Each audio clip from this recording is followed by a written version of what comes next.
Yo guys, welcome back to the channel, hopefully you're all doing well. I thought in this episode we'd have a little bit of break from the house renovation because we've done a few videos on that now. This was actually a job I did a couple of Fridays ago. Me and Harry went to it. It was just a couple of immersion heater swaps. We did actually consider just snatching them out because it was about 3 o'clock on a Friday and it was quite a big cylinder to drain, so it was one of them. It's like, I've seen people snatching before on the internet, but I don't know, I'm not a massive fan of getting everything flooded and soaked. And later on in the video I thought I'd just show you a little bit sort of how sort of price the job.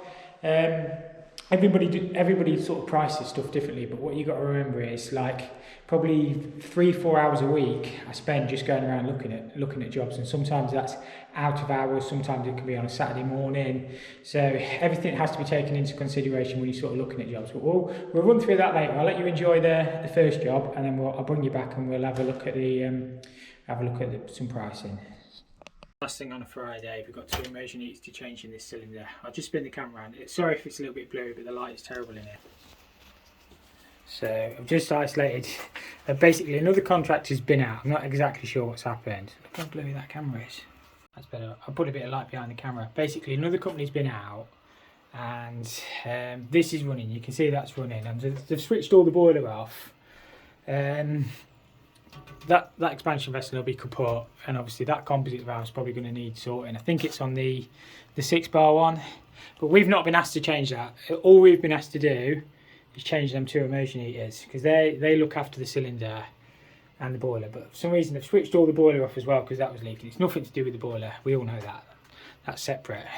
Switching the boiler off won't stop that leaking, but we're going to change the immersion heaters just to get them some hot water back on. But it's a big cylinder, so what is it, a 300? Yeah, it's a 300 litre cylinder, so we'll have to drain it down. Is there a drain off tap on it? There is one down there, look. We'll get a hose on that, we'll crack a bit of air in, and yeah, we'll have to switch that secondary return off as well, because obviously that'll back feed in. So there is a check valve on it, but we'll turn one of them pump valves off and just get it swapped out. It should be easy, but what time is it? Well, it's getting on a Friday now, so we'll get cracked on and get this one sorted. So the immersion heaters are on. I'm not an electrician, but I'm sure they should be on like a fuse burst. So we'll whip them off. There's absolutely no hot water. It's completely dead. So I'm guessing both the immersion heaters. All we've been asked to do is change them. We probably could just get over changing the stats, but we're just going to change the elements. So we'll get it. Harry's just bringing the hose on there. We'll get this one drained down. Now we're all hoping that this drain off tap works. It's not the end of the world if it doesn't, but it'd be nice if it did.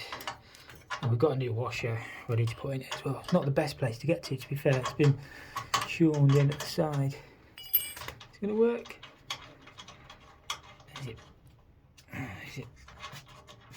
Is it as like?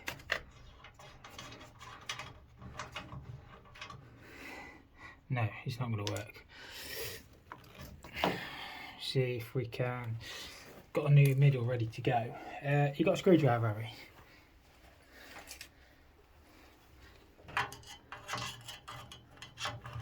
Can't even get that in. Oh, nightmare. What a stupid place to put a drain off tap. That drain off tap isn't going to work. I can't get a screwdriver or anything like that. So what we're probably going to do is just siphon it out. A braver me would have just snatched these, but I really don't want to flood the place. Right, I've just shoved this hose down there with a bit of copper on the end. So sometimes it is the quickest way, to be fair. We'll have to have a look at that drain off tap, but I think what they've done is when they go that solid, it's because they've been soldered up in position. So the trouble is, there's not a lot of space to get to. We could put the cold feed out, but a bit under pressure on time. If they ever go wrong again, the next person will just have to do what we're doing. So obviously we change the top one first, once it's drained down to that height, and then we can change the bottom one, just to give them some hot water back on it. So I'm not 100% sure why they've switched all the boiler off, but mine's not the reason why. Mine is just to do or die. I'll get this one sorted. What I should have said is, I've actually forgot to do this, is give your immersion heaters a crack before it's fully drained out, because you tend not to split the bosses. It's not too bad on these unvented stainless steel, it's more the copper ones, but this is still, it won't have drained that much that quick. So we're just going to crack these, get these flexes off, crack them, and we should be good. Hopefully they come out okay. These normally come out okay, so I've just cracked that one off. I've got the box absolutely stuck on, and I'll give the bottom one a... Click that one too much. Trying to do everything one-handed.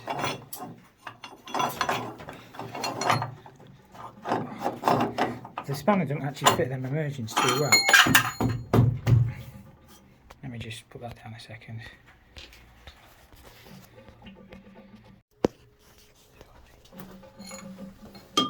Just give this one a crack. It's loose as a goose, that one. So I nearly dare snatch him, but best not. Best be a little bit patient, aren't we? I'm not normally with Harry anymore, but we've just come to this one together because it was just on a Friday afternoon and nobody really fancied it. But we were just reminiscing about a time quite a few years ago. It was in like a big hotel, and we had to change the immersion heater. It was the bottom immersion heater, and it was in like a linen store. And anyway, we moved all the like linen off the top. We had to siphon it out again because the drain off tap didn't work. And we was like, good job. We didn't go and sit in the van. I don't know, we just stood there talking, as you do. If I'd been on my own, I probably would have gone and sit in the van. And anyway, one of the sheets, it was like a light bulb at the top. It was like, smells like burning outside. We was looking outside, beautiful country views. I was like, why is it? It smells like burning. Something must be burning. Anyway, we never twigged. I looked in it. It was all. I thought it was dust in the anchor. But anyway, what had happened is one of the sheets had just caught on the light bulb, and it was literally on fire. Luckily, we didn't go and sit in the van. Obviously, you've got to be so careful when you're moving stuff like that, you know. But yeah, we got away with that one. You can laugh about it after, but if that had gone up, if we'd gone and sat in the van around, like, all the sheets would have caught on fire. Literally just burnt a hole in a sheet and smouldering. But yeah, got away with that one. So while that's draining down, I'll just quickly show you these immersions. There's nothing special. These are just like I think they're the Tesla ones. They're suitable for unvented cylinders. It's just a Wosley one. But yeah, these should be fine. Does it say on that one? That's a Tesla one. They only had one in one place and one in another. But they're suitable for unvented. So just bang these in. These are 14-inch immersions. Obviously, probably not going to heat this tank fully, but at least it was going to give them something for the weekend. I know people say, I've seen people do these live before. I know the water's not hot on this either, but I just don't do them. I know it's only in a boiler room and that, but you've got electric. I've just taken that cylinder thermostat off just in case anything ran down, but I'm just not that brave. You trouble it, I know you can snatch them. Obviously, we've let the air in the top of the cylinder now. You can snatch them, but I don't know. I'm not that brave. I'd sooner wait half an hour and not cause a flood. And it will be a good half hour, this one.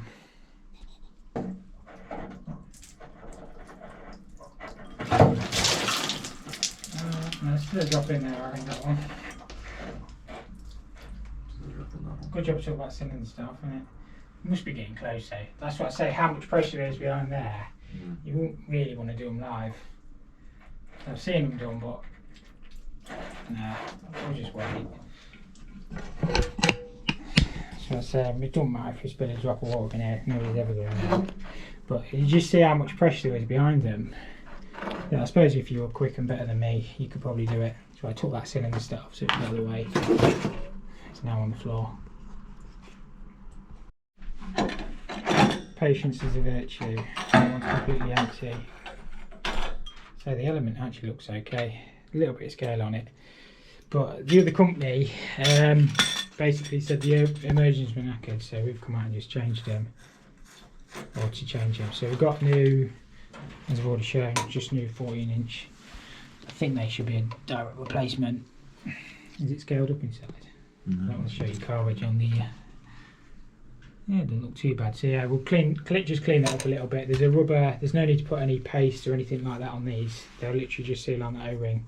It's worth just cleaning up the inside.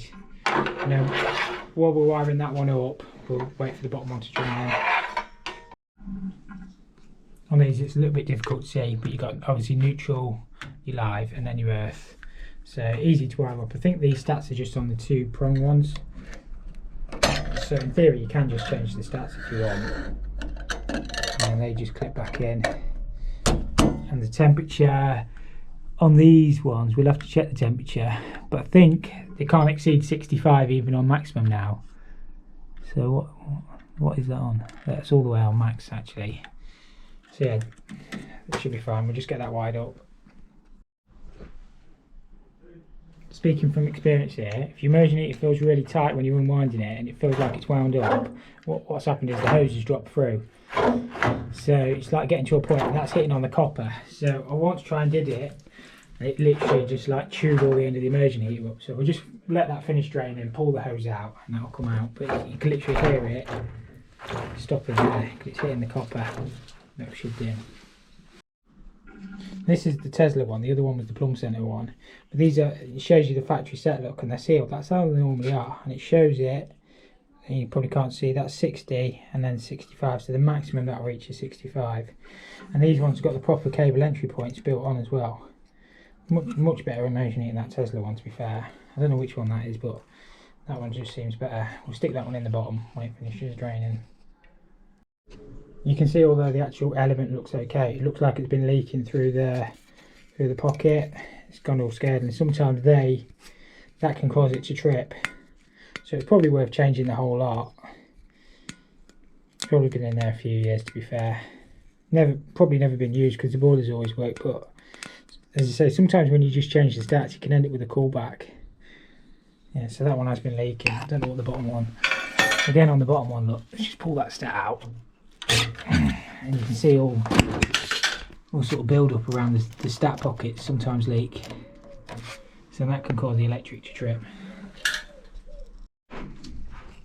Right, this one, to be fair, is knackered. That's what a knackered immersion heater looks like. That was probably the one that needed changing. You can see the difference. That was the top one. Well, you may as well change the top one if you've drained it all down anyway. But look at it. We spilled a little bit of water because it wasn't quite fully drained to that point, but it's not the end of the world. Right, we'll get this tightened back in, get wired up. You can see how they go, look. It's just weird, isn't it? Yeah, completely knackered. I've just wedged my van keys in that. What this will do, as it fills up, it'll let the air out. So it'll fill the whole cylinder up there, and then we'll just have to go in and open the tap. I'm just going to wire that bottom immersion heater up, make sure we've got no leaks, and we should be good to go. And before anybody says it, I literally could have fixed this while I was here as well. I'll carry all these bits in the van, not the expansion vessel, but we might have got away with recharging that, or we could have just got to Plumb Centre and got one. But literally I've been asked not to touch any of this. I've literally just been asked to do the immersions. To say the other company's sorting the boiler out, I'm not sure what the issue is with it, or whether they've just turned it off because of that. I'm not getting involved. So all I've done the immersions as per instructed, and yeah, at least it gives them some hot water, and they're supposed to be coming out next week and sorting this. Yeah, mine's not the reason why. I'll just do or die. Right, pricing can be one of the easiest and one of the hardest things to do. The more you do of it, the more experience you get. It's a bit like plumbing. Obviously, when you're an apprentice, you're a bit slow, and obviously you're just learning. But when you've been doing the job, I mean, I've been plumbing 14 years, and I absolutely love the job. Pricing, you just sort of pick up, you know how long sort of jobs are going to take you. That's the worst bit, figuring out how long you think that job is going to take you. I mean, I went to look at a job on Friday, and top floor flats. I do quite a lot of work in the flats. We look after them. They want all the radiators changing. I say all the radiators. There's only 5 radiators in the flat. They're only one bed flats. It's all onto stainless pipe. Obviously, you've got a cart. All the radiators upstairs by hand, there's no lift, and then all the old radiators down. It's gate valves coming in, so they're not guaranteed to hold, so you could end up having to go around and bleed the other flats as well. There's a communal boiler. It's a really old setup. Obviously they don't really build flats like that anymore. It's all stainless steel pipe as well inside, the really old stainless steel pipe, so obviously you've got to do on it with compression. You've got to price enough to make it worth you doing your while. There's no point. Realistically, if you was pricing a job, you may say an hour radiator once the system's drained down and filled up. To change a radiator, you might allow yourself 3 hours, you know, because you've got to get to the job, you've got to get your materials, and you know, if you've had to go look at that job as well, that's got to be taken into consideration.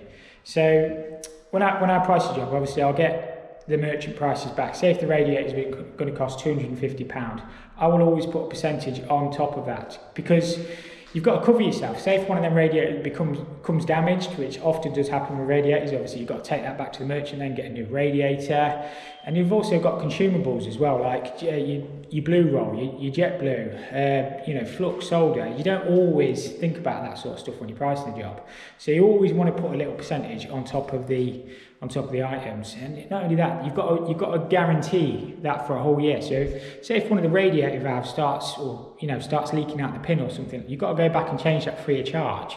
So you always need to put a percentage, whether it be 10%, 20%, whatever you feel comfortable with. I think generally on big jobs when you're doing boilers and that, I only put between 10 and 15% on, because obviously the materials is costing thousands. But on some smaller jobs where they're less than £200, sometimes I'll put 20% on. But I think that's only fair and reasonable. Obviously every tradesman will do things differently. I stay busy like that. I'm always busy, and I do win a lot of jobs. Obviously you won't win every job you price. So just take this one for example. How long are you going to allow to change them radiators? Realistically, by the time I've carried them radiators up and down the stairs, drained down, filled back up, put an inhibitor in, and got rid of the old radiators, I'm probably going to be most of the day. So you've got to allow yourself all day. You know, worst case scenario, them valves don't hold, absolute nightmare. You've had to drain 2 of the flats, you know, and it's taken you a whole day. So if they want a price, you've got to allow a day, because I know it's only 5 radiators, but you know, things do go wrong in plumbing. It's not an easy job. So yeah, the more experience you get, the easier it becomes. Obviously, on big jobs where you've got, say the house renovation, where there's in theory 4 bathrooms and no one's a shower room, you need to sit down and work out how long that's going to take you. And it can take you more than half a day sometimes to price that job if it's a big job. But you can't afford to make a mistake. It's the bit the customer doesn't see. You know, all your time going to site looking at that job. You know, I've priced jobs before that have been 20, 30, 40,000, and you don't win the job, but that's taken you probably 2 days where you haven't earned any money to price that job. But then you sometimes get the job, so you have to price it. So obviously, it's just part of being in the trade, and you've got to allow enough to cover all your costs. You know, just because, say if you're charging £40 an hour, I mean that's probably cheap in some areas, but you're not making £40 an hour because you've got a hell of a lot that comes off that. You've got your van, you've got your insurance, you've got your tools, you've got your holiday pay, you've got your mobile phones, you've got a whole manner of things. You might only be making £15 an hour by the time you've taken everything off. Obviously, if you're only making £15 an hour, you probably want to up your hourly rate a little bit. But there's some jobs you just won't make any money. You get to the end of the job and you think, oh, that was an absolute disaster. But you just have to put it down to experience. The more you do, the more experience you get, the easier it is to become, and the less mistakes you'll make. But yeah, some jobs are just cursed. So when I price a job, I literally sit down and work out how much each item is going to cost me. Say on this job, radiators are £200. I put my percentage on, obviously, and they want obviously inhibitor, fill loop and radiator valves, and that's going to take me 9 hours to do that job, or I'm going to allow myself 9 hours. If I do it in 7 and I've got enough time to get another job in, obviously I'll make a little bit more that day, but it might take me 11 hours. You know, you just don't know how well that job's going to go. So yeah, that's sort of how I price a job. You just got to work out your hourly rate. I mean, most people will know their hourly rate. And then obviously your materials plus 10% or 20%. I know that sounds easy and basic, but it's where you can crop up. So yeah, hopefully that's a little bit of an insight anyway. As always guys, thank you for watching. It really is greatly appreciated. Subscribe if you're new, hit the like button, and we'll see you all next week.